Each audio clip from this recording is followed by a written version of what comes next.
咁快3分鐘啦！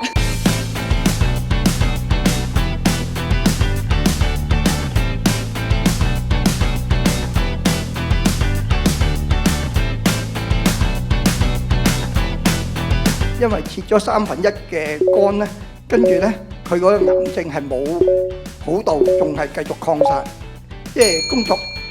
咦！忽然間聽到嗰個自動門好似有聲，於是我就用英文大聲叫：救命啊！救命啊！咁樣冇反應，點解？因為嗰個門根本就冇人行入嚟，只係有人喺出邊經過，佢自己打開就冇人啊！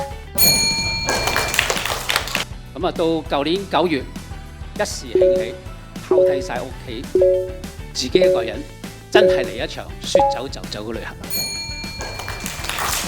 因為可能前幾位參加者佢會有少少可能甩咗嗰個焦點嘅情況啦，所以 Irene 就一開頭就好好就會預告定我哋嚟緊呢個故事係會同啲咩有關嘅咧咁樣。咁話說咧，就係當時咧，我照顧開嘅嗰位漸凍人症嘅朋友阿成咧，咁我同佢嘅媽媽80幾歲嘅媽媽咧，都相處得幾好嘅。咁嗰日咧情人節，佢就買咗支花喎，就話代個仔買嚟送俾我。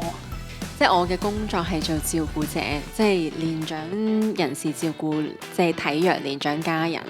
所以你一講咧，即係我就會知道有幾辛苦咯。